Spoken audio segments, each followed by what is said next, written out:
Hey y'all, it's Craig with Small Town Wreath Shop, and with the Bickums right here, y'all. I'm getting ready to cook some blackened chicken breast. I'm just taking my knife and I'm filleting those breasts. Two of the breasts were pretty big, so I'm filleting the breast. So I wind up getting I would normally get 6 pieces out of these three, but we got five because, as you can see, one of the breasts was kind of small, and I decided not to actually fillet that one. So I filleted the other one. We got 5 pieces. Then after I get everything filleted, you'll see I'm gonna actually take you can use a mallet, a meat mallet or whatever. We've got a pampered chef tenderizer that's actually a really pretty good, works pretty good. It's got some weight on it. I'm just trying to get the meat, get all the paper towel and stuff kind of thrown away so I can get the meat back down. So I've got to go put that up, grab the little tenderizer, lay them back out. We're going to get them all good and tenderized. They'll get tenderized and they'll get flattened out to where they kind of like a chicken cutlet. They'll get very thin the more you pound on them. Now I'm getting there it is. That's the Pampered Chef little meat tenderizer. So you just pound everything out. Actually, one of them, it was, thinner in a place and it pulled apart. It had a little piece that comes off. I got a little carried away with one of them. You'll see. It actually got too thin and just about came apart, which is, not a bad thing because it's going to be very tender. But this is a super simple. It's actually pretty healthy. It's just chicken breast. You can see it getting thin right there when I pick it up. And I think what it was is I wound up pounding that one on top of the other one, and I realized that it was kind of going through, and it wound up pounding the bottom one more on one side, and that really got really thin. That's where I noticed it kind of moved it. Yeah, and I kind of like, okay, maybe I don't need to pound on top of that anymore. So I moved everything off to the side. Get everything pounded down. We're going to use a blackened seasoning that my son and daughter-in-law picked up from Gatlinburg, Tennessee, when they was on their little vacation up there. I forgot the name of it. It's actually pretty good. It's got a little bite to it. The blackened, flavor has a little bit of heat, so it's got some spices in it. But you want to give your meat, a good color. You want it to have good color. Once I get through pounding this one here, I'm going to kind of wash my hands up,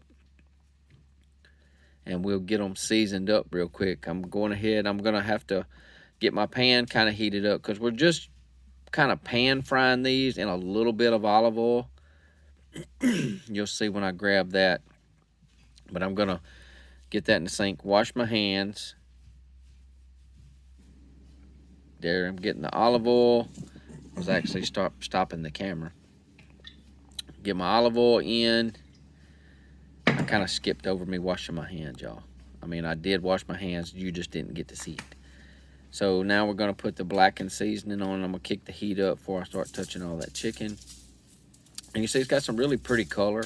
Don't be afraid to use it because it's, it's not that it's that salty. It just has a lot of seasonings and herbs and that's in it. And we're going to get them just pan fried really quickly. Doesn't take very long at all to make this. I actually made some blackened chicken tacos out of this. Sliced it up, put it on a soft taco shell, my low carb Mission soft taco shells. And they come out really, really good. I didn't really have a lot of stuff I kind of did this in a hurry. So I wasn't like putting lettuce and tomatoes and sauce, and I just did just a little blackened chicken taco real quick with a little bit of I think Polynesian Chick-fil-A sauce that we had in the refrigerator, and it was really good. So as soon as that gets hot, I'm gonna wash my hands again. So we're gonna stop the camera. Washed my hands, now I'm back. And we're gonna put it in and we're gonna be pan frying them. Does not take long, y'all. I'm pretty sure you're gonna see me turn the camera off multiple times because I just kind of stopped after I got everything on. I started getting my brown color, and that's all I needed. You know, you just want to make sure you got some pretty color on each side and that they get done. I don't think it took but about 5 minutes, and then a couple minutes on the other side. So at the most about 7 minutes total on I think I had it on a medium heat, high at first, so went from medium to high.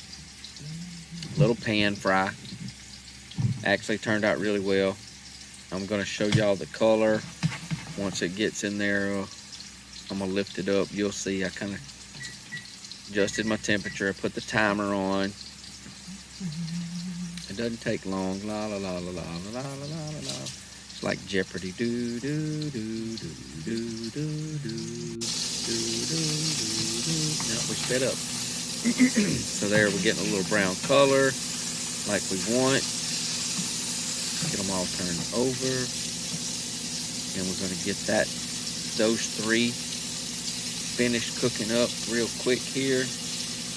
Then we're going to get them out. I had to cut my heat down a little bit. Starting to get a little too hot. I do wind up having to add just a little bit of olive oil between, and y'all know me, cleaning up my stove while I cook.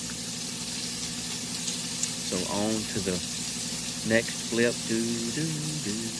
Do do do do do do do do do do do. Yep, there we go. A little closer. Now you can see it really gets some color. And we're gonna go ahead. I could feel them. They were already getting kind of done, so we're gonna go ahead and get them out. We'll get them bad boys out, and we're gonna speed through the next cook. I'm gonna wipe the stove one more time. The OCD is just OCD is real. Let me get those out. We'll get the other 2 pieces in there. I do have to put a little bit of olive oil. I may have did it after I put the chicken in, but I had to add just a wee bit more of olive oil, or whatever you use. You can use butter if you want. Just making sure that I thought they were done, and they were. Next 3 or 2, I think I had 2. Next 2 pieces,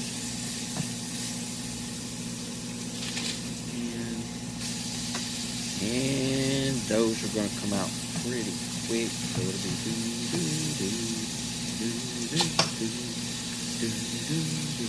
Magical camera, they're done. Got them done. We're going to get them on a plate. Everything kind of got cool enough, and I'm going to take a knife, and I'm going to slice them up, y'all. And we're going to get them on a taco shell, which you can actually see toward the end here. All I did is just slice across the grain. Put them as thick as you want. Get them on a soft taco. You know, they're really good. Give it a try, y'all. Absolutely great. Tender, lots of flavor. Served it with a little bit of asparagus on the side. A little taco. It was good, y'all. This is going to be a good little quick, low-carb meal that I'm going to be able to make for us, and it's going to be good. So I hope y'all enjoyed, everybody. Bye, y'all.